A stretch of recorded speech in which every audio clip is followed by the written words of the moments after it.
کہ ہر باشعور انسان کا اپنی زندگی میں کوئی مقصد، کوئی نصب العین، کوئی آدرش. یہ ہندی کا لفظ آدرش ہے، بڑا پیارا لفظ ہے. نصب العین یہ عربی زبان کا لفظ ہے. نصب العین آنکھوں کے سامنے کوئی منزل رہے اور انسان اسی کی طرف پیش قدمی کر رہا ہو، بڑھتا چلا جا رہا ہو. اسی کو آپ گول کہتے ہیں انگریزی میں. کوئی نہ کوئی گول ہونا چاہیے. کسی کو آئیڈیل کہتے ہیں کہ کوئی نہ کوئی ایسی شے جس کو حاصل کرنے کے لیے انسان بہم جد و جہد کرے. جس شخص کی زندگی میں یہ نہیں ہے وہ چاہے کتنا ہی انسان نظر آ رہا ہو، حقیقت میں حیوان ہے. اب دوسری بات سمجھیے، یہ ایک عجیب ایکویشن ہے، الجبرے کا فارمولہ سمجھیے کہ انسان کا نصب العین اگر پست ہوگا تو اس انسان کی شخصیت بھی پست ہو جائے گی. اس کا نصب العین بلند اور اعلیٰ ہوگا تو اس کی اپنی شخصیت بھی اعلیٰ اور عرفہ ہو جائے گی. یہ ایک جس کے لیے میں نے سورہ حج، ویسے تو یہ کہ پورا رکوع جو ہے آخری سورہ حج کا وہ در حقیقت اس موضوع پر اس سے بہت ہی گہرا تعلق رکھنے والا ہے، لیکن میں صرف اس کا ایک ٹکڑا میں نے تلاوت کیا تھا آغاز میں. ضعف الطالب والمطلوب. مشرکین کے بارے میں کہا جا رہا ہے کہ ان کی کیفیت یہ ہے کہ کمزور ہیں وہ بھی جو چاہنے والے ہیں اور وہ بھی جنہیں چاہا جا رہا ہے. یعنی مطلوب اگر اعلیٰ ہے انسان بھی اعلیٰ ہو جائے گا، مطلوب اگر پست ہے انسان بھی پست ہو جائے گا. نصب العین ادنا ہے، انسان میں دنی التبا کی کیفیت پیدا ہو جائے گی، اور اگر وہ اعلیٰ اور عرفہ ہے تو انسان کی شخصیت کو ترفع حاصل ہوگا، بلندی حاصل ہوگی.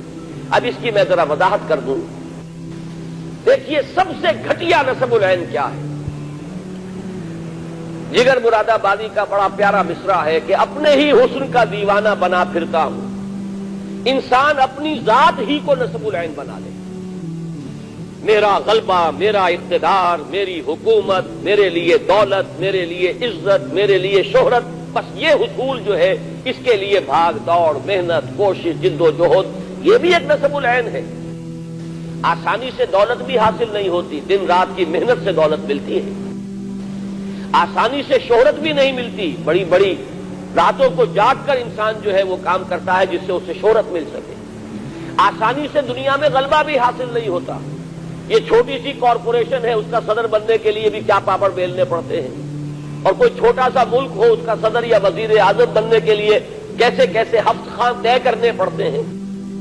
تو آسان کام کوئی نہیں ہے ان میں سے. لیکن یہ بھی ایک نصب العین ہے، اپنی ذات، اپنا اقتدار، اپنا غلبہ، اپنی دولت، اپنی شہرت، ذاتی وجاہت، یہ بھی ایک نصب العین ہے.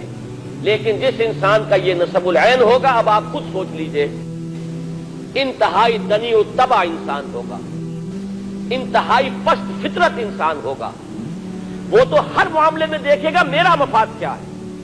وہ کبھی اپنے قوم کی منفعت کو مقدم نہیں رکھے گا اپنے ذاتی مفاد پر. وہ کبھی اپنے وطن کی عزت کو مقدم نہیں رکھے گا اپنے ذاتی مفاد پر. وہ اپنے ذاتی مفاد کے لیے قوم کو بیچ دے گا، اپنے ذاتی اقتدار کے لیے ملک کے دو ٹکڑے کرا دے گا. وہ بڑے سے بڑی جو ہے وہ بازی لگانے کے لیے تیار ہو جائے گا، اس لیے کہ اس کا نصب العین ہے ذاتی اقتدار، اس کا نصب العین ہے. اور جس کو آپ جانتے ہیں بائی ہک اور بائی کروک. جب معین یہ ہو گیا مجھے تو اپنا اقتدار مطلوب ہے، مجھے سربلندی اپنے لیے چاہیے، میں دولت جمع کر لینا چاہتا ہوں. لہذا دولت جمع کرنے والا انسان کس کس پستی میں گر رہا ہے. آپ کا یہی شہر کراچی ہے جس میں گھی میں ملاوٹ کی گئی اور اس طرح کی ملاوٹ کی گئی کہ کتنے ہی لوگ تھے جو جن پر فالج ہوا تھا ایک زمانے میں، آپ کو یاد ہوگا، اس لیے کہ گھی کے اندر ایسی چیز ملا دی گئی تھی اپنے چند ٹکوں کے حصول کے لیے، انسانوں کی صحت سے کھیلنے والے. آج آپ کے ہاں وہ لوگ موجود ہیں جو ادویات کے اندر ملاوٹ کر رہے ہیں. میں کہا کرتا ہوں کہ ہو سکتا ہے کوئی غریب عورت اپنے گھر کے برتن بیچ کر گئی ہو اور وہ 15 روپے کے کیپسول خرید کے لائی ہو، 15 روپے کا ایک کیپسول، اس لیے کہ شوہر جو ہے زندگی اور موت کی کشمکش میں ہے، اس نے گھر کے برتن بیچے ہوں، لیکن اس کیپسول کے اندر بجائے اس دوا کے چوک بھرا ہوا ہو یا آٹا بھرا ہوا ہو. یہ آپ کے اس ملک میں ہو رہا ہے. دین کی بات پھیلانا صدقہ جاریہ ہے. ثواب کی نیت سے ویڈیو کو شیئر ضرور کیجیے. جزاک اللہ.